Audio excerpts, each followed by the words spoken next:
어려운 문서를 쉽게 읽어주는 쉬운 팟캐스트, 쉬운 팟 시작하겠습니다. 안녕하세요.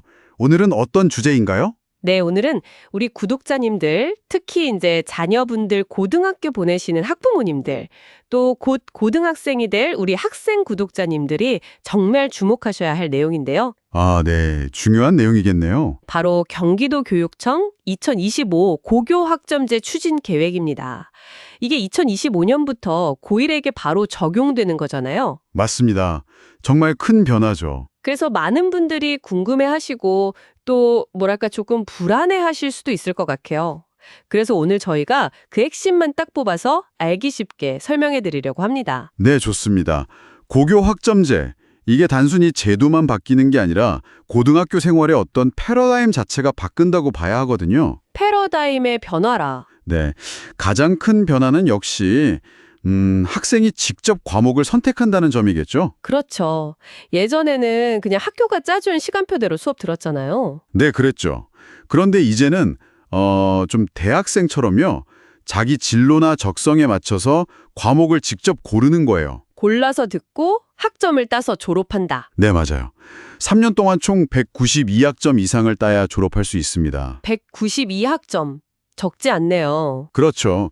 근데 여기서 또 중요한 게 학점을 그냥 주는 게 아니라는 점이에요. 아, 조건이 있군요. 네. 과목마다 출석률 3분의 2 이상 채워야 하고요. 또 학업 성취율, 그러니까 시험이나 과제 평가 결과가 40% 이상은 되어야 학점을 딸 수 있어요. 아, 출석이랑 성적 기준이 다 있군요. 네. 그래서 과목 선택의 자유, 이게 핵심이지만 그만큼 그 선택과 학습 과정에 대한 책임도 따른다는 거죠. 이게 어쩌면 구독자님들이 제일 신경 쓰시는 부분일 수도 있겠네요. 맞아요. 딱 그 부분. 우리 애가 과목 잘 고를 수 있을까? 괜히 어려운 거 골랐다가 학점 못 따면 어떡하지? 이런 걱정들. 그럴 수 있죠. 충분히요. 그래서 이 계획안을 보면 학교의 역할이 정말 중요해졌다는 걸 알 수 있어요.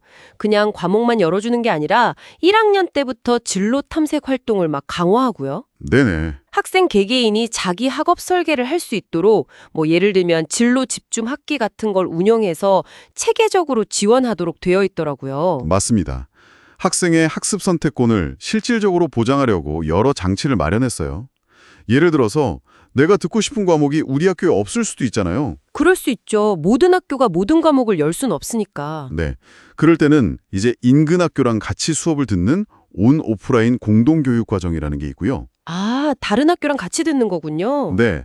아니면 아예 온라인 학교인 경기 이음 온학교를 이용할 수도 있고 심지어 지역사회 기관과 연계하는 학교 밖교육을 통해서도 학점을 딸 수 있게 길을 열어뒀어요. 와, 정말 선택의 폭이 엄청 넓어지는 거네요. 이게 바로 진로 맞춤 교육의 핵심이겠군요. 그렇죠. 학생에게 맞는 교육을 하겠다는 거죠. 다만 이제 이렇게 기회가 많아진 만큼 학생 스스로가 나는 뭘 좋아하지? 앞으로 뭘 하고 싶지?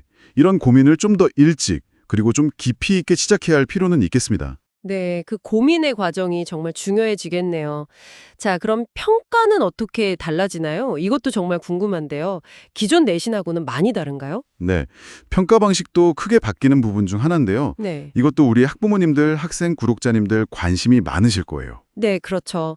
기본적으로는 성취평가제가 적용됩니다. 성취평가제요? 네, 학생이 그 과목에서 배워야 할 내용, 즉 성취 기준에 얼마나 도달했는지를 A부터 E까지 5단계로 평가하는 방식이에요. 예전처럼 몇 등, 몇 퍼센트 이렇게 등수 매기는 거랑은 좀 다르네요. 네, 그렇죠. 단순히 줄 세우기가 아니라 학생이 뭘 알고 뭘 할 수 있는지 역량 중심 평가를 하겠다는 방향성이 아주 뚜렷해요.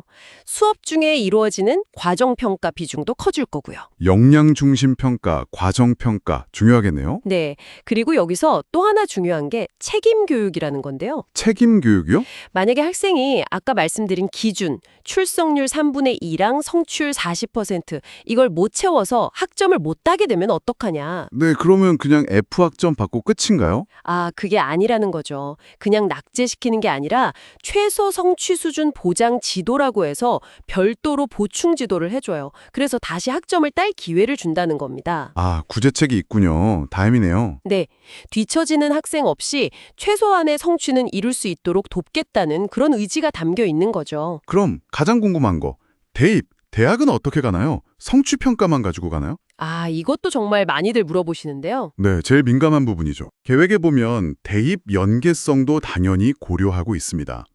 성취의 평가 결과, 그러니까 A부터 E까지 나오는 그 결과하고요. 네. 일부 공통과목 같은 경우에는 기존처럼 5등급으로 나오는 상대평가 등급도 같이 기재가 돼요. 아, 두 가지가 다 들어가는군요. 네, 이 두 가지가 모두 대학 입학 자료로 활용되는 거죠. 그러니까 모든 과목의 절대평가로만 바뀌는 건 아니라는 점, 이걸 기억해 두시면 혼란이 좀 덜 하실 겁니다. 그렇군요. 성취평가와 상대평가가 같이 활용된다. 자, 그럼 이 큰 변화 앞에서 우리 학생 구독자님 그리고 학부모 구독자님들은 뭘 준비하면 좋을까요? 조언을 좀 해주신다면요? 먼저 학생 구독자님들. 이제는 누가 시켜서 하는 공부가 아니라 정말 내가 주인이 되어서 학습을 설계해야 해요. 능동적인 학습 설계자. 네. 내가 뭘 좋아하고 뭘 잘하는지, 어떤 분야에 관심이 있는지 이걸 끊임없이 스스로 탐색하고요. 그걸 바탕으로 나만의 학습 계획을 세우는 자기주도 학습 능력, 이게 정말 중요해질 겁니다. 자기주도 학습 능력. 학교에서 제공하는 진로 상담이나 여러 프로그램들이 있을 거예요. 이걸 100%, 아니 200% 활용하는 지혜가 필요합니다. 네, 학교 프로그램을 적극 활용해라. 그럼 학부모님들은요? 학부모 구독자님들의 역할도 물론 중요하죠. 아무래도 가장 중요한 건 자녀가 스스로 길을 찾고 결정할 수 있도록 좀 믿고 지지해 주시는 게 아닐까 싶어요. 믿음과 지지. 네. 물론 이제 변화하는 입시 제도나 교육 과정에 대해서 부모님도 아셔야 자녀와 대화가 되니까요. 학교 설명회나 아니면 고교학점제 관련 웹사이트들이 있어요. 고교학점제.kr이나 커리어넷 같은 곳. 아, 네. 정보 채널이 있군요. 네. 그런 데서 정보를 미리 얻어두시면 도움이 많이 될 거고요. 근데 더 중요한 건 이 제도가 단순히 점수 경쟁을 넘어서 자녀가 스스로 학습을 계획하고 책임지는 그 경험 자체를 통해 성장하는 데 초점을 맞추고 있다는 걸 이해해 주시는 것. 그게 제일 중요할 것 같습니다. 네, 결과보다는 과정을 통한 성장에 주목해달라. 맞습니다. 고교학점제는 단순히 무슨 과목 고를까? 이 문제를 넘어서 이 고등학교 3년을 어떻게 나만의 성장 이야기로 만들까? 이런 질문을 던지고 있는 거거든요. 네, 오늘 쉬운 파트에서는 2025년부터 본격 시행되는 고교학점제에 대해 자세히 알아봤습니다. 들으시면서 여러 생각이 드셨을 것 같은데요. 마지막으로 구독자님께 이런 질문을 한번 드리고 싶네요. 네, 이 고교학점제가 주는 과목 선택의 자유, 그리고 진로 설계의 기회, 이걸 구독자님 혹은 우리 자녀분께서는 어떻게 활용하고 싶으신가요?